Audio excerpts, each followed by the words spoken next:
Well, hello everyone. Here we go again. Welcome back as we continue our journey through Article 10 in our Articles of Faith. Today I'm going to begin to actually step through the paragraphs found in that article and start to try and unfold them for us.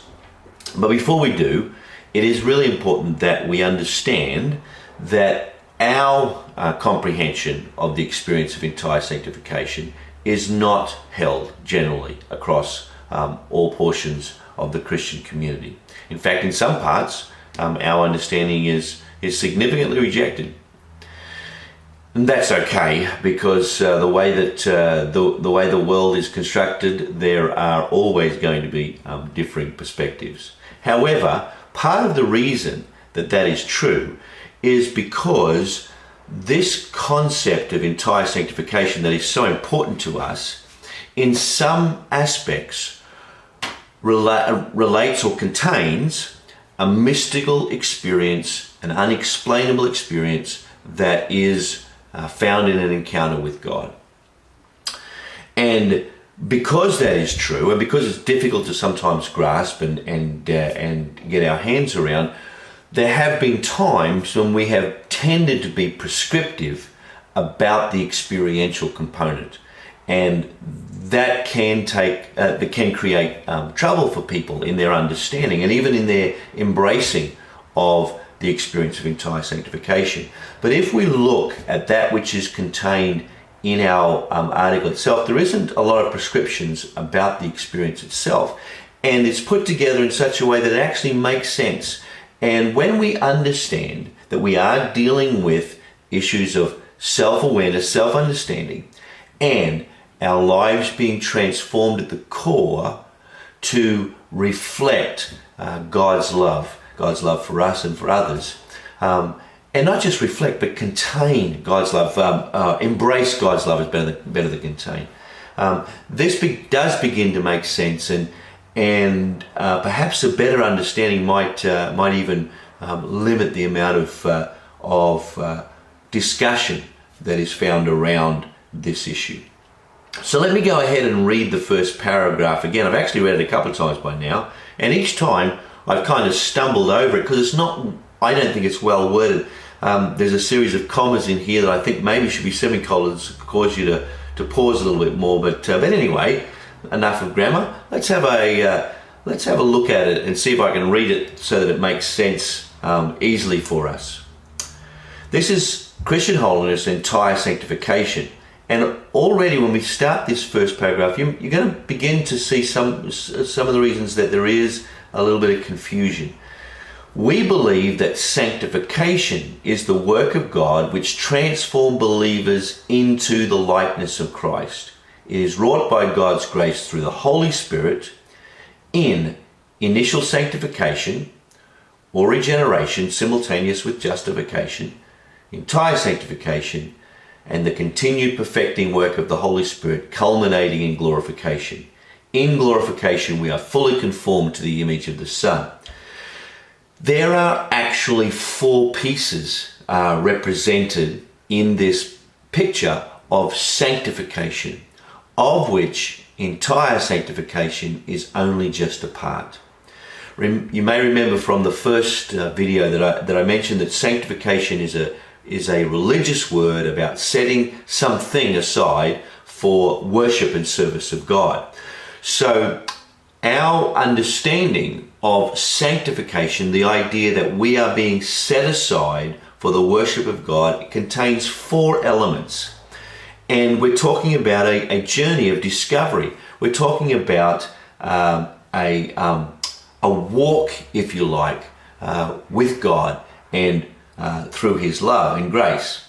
So here's the four pieces. There is, first of all, initial sanctification. That is the part where we are first set aside for for worship of God and for His service.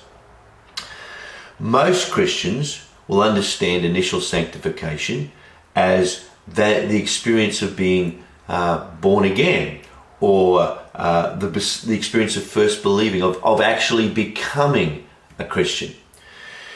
And initial sanctification contains regeneration, the being made of a new creature, the being made a new being in the life of Christ. And it works at exactly the same time as we are justified. All of that is one experience, it's one encounter with God. Justified means the dealing with the actual sins that we have committed in our lives, the forgiveness of those sins, and the setting them aside so that they no longer are given. We no longer are a call to account for those sins. They're forgiven. They're dealt with. They're justified.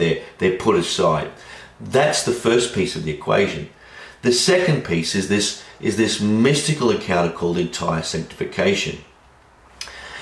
And then there is this continued unfolding, what is termed here the perfecting work of the Holy Spirit. That is, every day as we are surrendered to God's love, as we submit to His presence in our life, we are being made increasingly like Christ. We are being transformed. And finally, there is glorification. That's when we die and spend eternity in heaven. And a very, very good understanding of our eternity with heaven is being fully and completely consumed by the activity of worshiping God and serving Him. But let's note a few key phrases here. It is the process by which we are transformed into the likeness of Christ. We cannot get away or limit the importance of this idea of transformation. It says here very clearly, this is a work of God. We are being transformed. See, in our being, in our self, we are born outside of relationship with God, as I mentioned last week. That experience or that reality shapes our understanding of the world, and it shapes the way that we relate to each other and creation. We relate to creation in self-protecting, sometimes isolated ways. We very rarely vulnerable, except for perhaps with those that we are most close to, and even then we usually keep up a level of self-protection. But love doesn't protect itself. You'll see in the 13th chapter of Corinthians, he says, love always trusts, always believes. It keeps no record of wrongs. It's a very open, vulnerable experience. And sometimes we will even say that we love people, but we will live in ways that control them, and we will live in ways that aren't vulnerable. And that's not necessarily love. It may contain love, but it isn't actually love. So the journey of knowing God is a journey of transformation, becoming increasingly like God, of which one piece of this transformation is the experience of entire sanctification. And we are going to, as we continue through that passage, we're going to more and more come to grips with the experience of entire sanctification. So once again, 4 pieces: initial sanctification, what we might call salvation, becoming a Christian. It includes forgiveness, regeneration, and justification, adoption into the family of God. Then entire sanctification. Then progressive, perfecting work of the Holy Spirit. And then comes glorification. And all of that is making us able to worship God effectively. Well, thanks for spending time with me today again.